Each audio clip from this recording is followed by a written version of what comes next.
Bonjour à tous, ici Barbara et bienvenue de nouveau sur ma chaîne Forex Focus.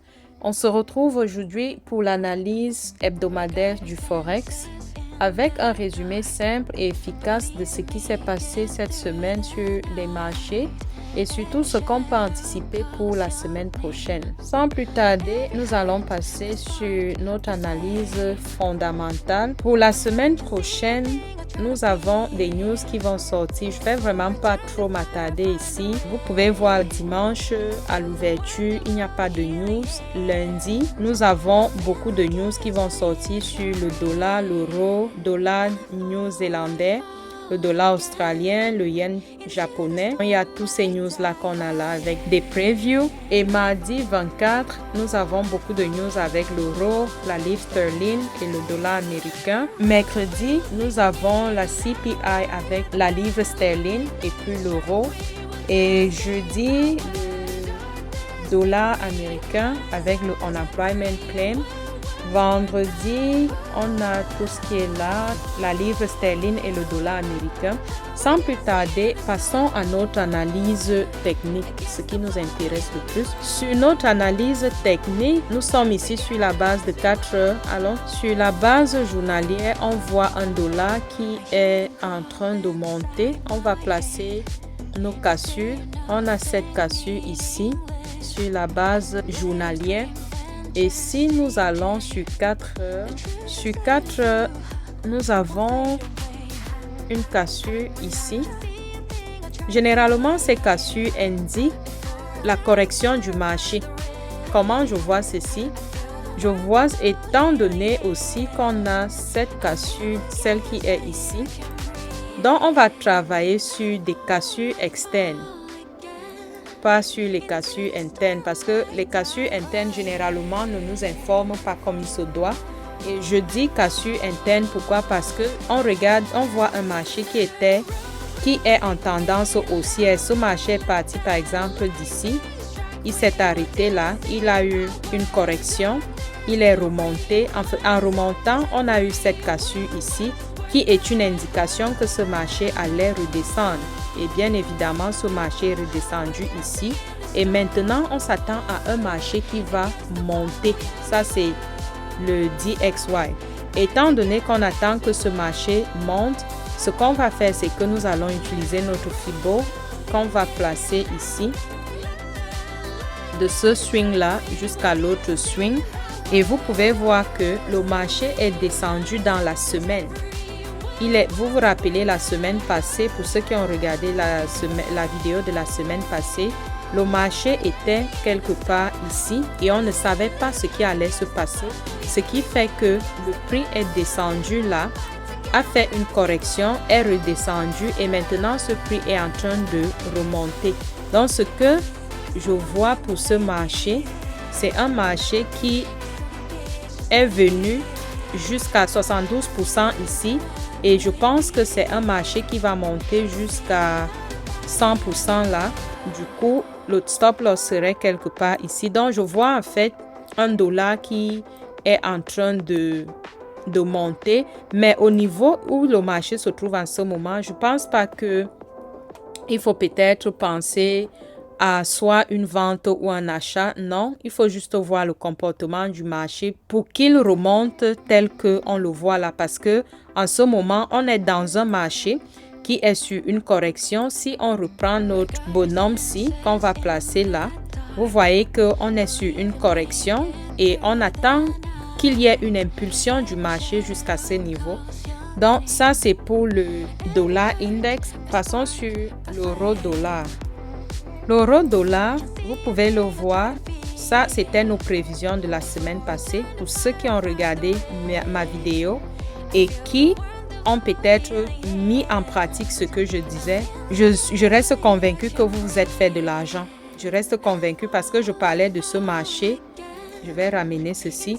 Je disais la semaine passée que ce marché, soit il allait continuer à descendre pour monter, soit il allait juste monter et puis redescendre. Et c'est effectivement ce qui s'est passé dans la semaine. Mes analyses pour la semaine passée n'ont pas changé parce que si vous vous rappelez, pour ceux qui ont regardé cette vidéo-là, je parlais d'un marché qui allait arriver ici à 79% et c'est ce qui s'est passé. Moi, je suis entrée dans ce marché ici. J'ai laissé mes trades ouverts, je ne les ai pas fermés, je les ai laissés ouverts et je m'attends à ce que ce marché va continuer à descendre jusqu'à ce niveau-ci. Et il est possible que je prenne un premier take profit ici ou alors laisser que le marché descende. Et dites-vous que ce marché ne va pas juste descendre comme ça de façon directe. Non, ce n'est pas ce qui va se passer. Généralement, ce que le marché fait, c'est des vagues. Comme on est à ce niveau-ci, on est parti d'ici. Vous voyez un marché qui est en train de remonter. Il peut même remonter jusqu'à l'entrée ici pour la semaine prochaine. En début de semaine, la semaine prochaine, on peut voir ce marché remonter quelque part ici. Avant qu'il ne fasse quelque chose comme ceci, il descend, il remonte, le marché fait des vagues. Il descend, il monte, il va descendre jusqu'à ce qu'on arrive à notre take profit. Notre target, c'est ici. Mis à part ça, j'avais une vue globale du marché et je disais que ce marché, il est possible. On a ce support qui est là, ici, et on a celui-ci. Donc, il est possible qu'on voit ce marché descendre soit jusqu'ici, faire un retour et puis redescendre, faire certainement un retour et jusqu'à quelque part ici pour qu'il remonte. Donc, ça, c'est ce qu'on voit de façon globale. C'est ce qui risque de se passer les prochaines semaines, on ne sait pas, mais on attend voir ce marché de l'euro contre le dollar se comporter de cette façon-ci. Et là, nous sommes sur la base hebdomadaire. On le dit parce que nous avons cette cassure qui est là. Et si on rentre sur nos 4 heures, juste pour le but de la semaine prochaine, parce que c'est pour ça qu'on est là, pour la semaine prochaine, bien évidemment, je vous ai dit que je suis entrée ici et j'attends mon take profit là. Donc, dimanche à l'ouverture ou lundi, observez ce marché pour ceux qui ne sont pas entrés. Observez ce marché pour voir comment il va se comporter. Et à partir de ce comportement-là, vous allez vous décider si vous allez rejoindre ceux qui sont déjà entrés. Ça veut dire que vous pouvez peut-être faire une vente ici pour la semaine prochaine. Parce que moi, je suis entrée ici, j'ai fait ma vente ici.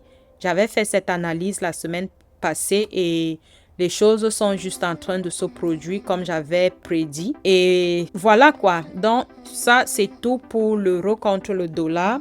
Allons voir la livre sterling contre le dollar. La livre sterling contre le dollar, c'est la même chose. Pour ceux qui ont regardé ma vidéo de la semaine passée, je parlais d'un marché qui était ici et je me disais que ce marché allait certainement descendre jusqu'à quelque part ici ou alors il allait juste continuer à monter. Donc, ce qui s'est passé dans la semaine, c'est que le marché, il est monté jusqu'à quelque part là et puis il est redescendu. Et je suis sûre que s'il y a des personnes qui avaient acheté ce marché et espéraient prendre leur take profit ici, lorsque ce marché a commencé à descendre, ils ont dû paniquer et se dire, voilà, c'est fini, j'ai mis mon stop loss quelque part ici, ça veut dire que le marché va m'enlever. Sauf que ça ne s'est pas passé comme ça. Il y a eu un retracement sur le marché qui est allé jusqu'ici. Ça, c'était hier jeudi que le marché a fait ça. Et aujourd'hui, vendredi, on a vu ce marché descendre. C'est vrai qu'on est sur une tendance comme si le marché remontait, mais ça ne fait rien parce que on se dit que ce marché va continuer à descendre jusqu'ici. Et si on va sur la base d'une pour mieux voir les choses, donc vous pouvez voir comment le marché s'est comporté. Il est possible qu'on se retrouve même quelque part ici, je ne sais pas, lundi ou mardi, avant que ce marché ne continue à descendre. Voilà pourquoi, personnellement, je fais le swing trading. Peu importe ce qui se passe dans le marché, je reste confiante à mes analyses et j'entre dans le marché, pas de façon aveugle, mais c'est après une analyse solide. Genre, tu te dis, ça là, c'est un A plus que j'ai là et du coup, je vais entrer sans crainte. Et même si le marché allait même contre toi, tu as ton stop loss. C'est pour ça que le stop loss, il est utile. Tu as ton stop loss qui est là et tu sais que en entrant dans le marché, même si ton analyse ne donne pas ce que tu avais prévu et que le marché va contre toi, tu es prêt à assumer une certaine perte. Ce n'est pas des pertes que tu n'es pas prêt à assumer. Donc, c'est ça pour la livre sterling contre le dollar. D'aucuns vont se demander est-ce qu'ils peuvent encore entrer dans le marché à ce niveau-ci. Je vous dirais exactement ici, non, vous ne pouvez pas. Mais si vous voyez ce marché monter peut-être jusqu'ici, à l'ouverture dimanche ou lundi ou mardi même, si vous voyez le prix remonter jusqu'à ce niveau-ci, je peux vous conseiller d'entrer ici pour prendre votre take profit quelque part ici. Mais au niveau où le marché est, n'entrez pas parce que ça ne va pas vous aider. Parce que en même temps aussi, on ne sait pas si ce marché va monter ou alors s'il va juste continuer à descendre. Il peut arriver que dimanche ou lundi à l'ouverture, qu'on voit un marché qui va juste continuer à descendre. Et pour ceux qui sont entrés depuis ici, vont juste prendre leur take profit. Et si vous entrez ici, vous pouvez avoir la chance que le marché continue à descendre et ça vous fait votre take profit. Mais c'est un peu risqué d'entrer à ce niveau-ci parce que tout est possible. Il peut arriver qu'à l'ouverture, au lieu que ce marché-là descende comme on le souhaite, mais qu'on voit un marché qui va remonter. Et en remontant, on ne sait pas combien de pips vous êtes prêt à perdre si le marché en venait à remonter. Si on essaye de mettre l'entrée ici, ça c'est l'achat, on veut faire la vente.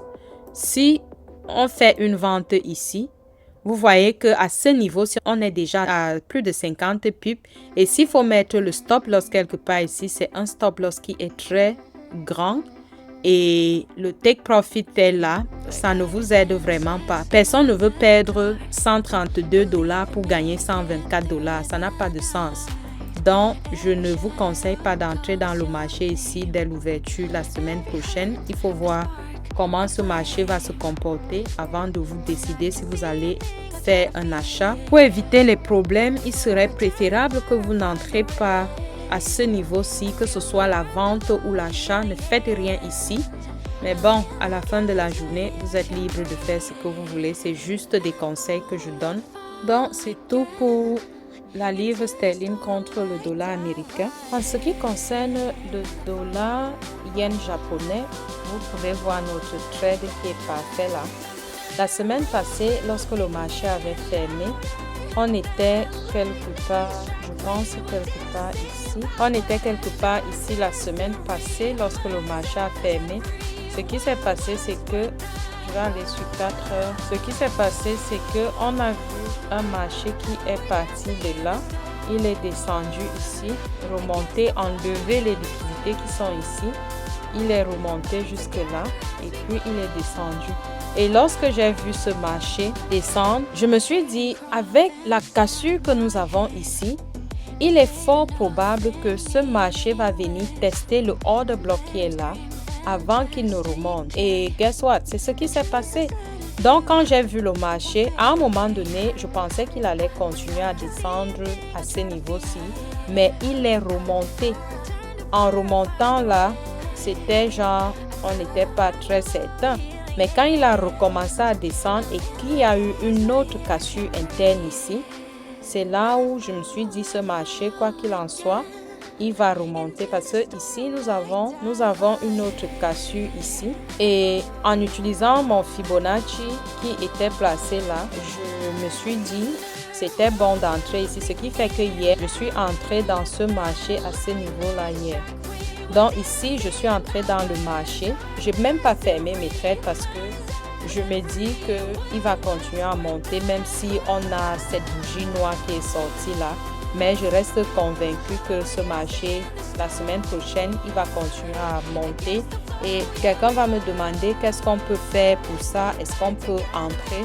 Non, à ce niveau-ci, je ne peux conseiller à personne de faire quoi que ce soit une vente ou un achat. D'aucuns pourront se dire peut-être qu'ils peuvent faire une vente parce que nous avons une cassure ici.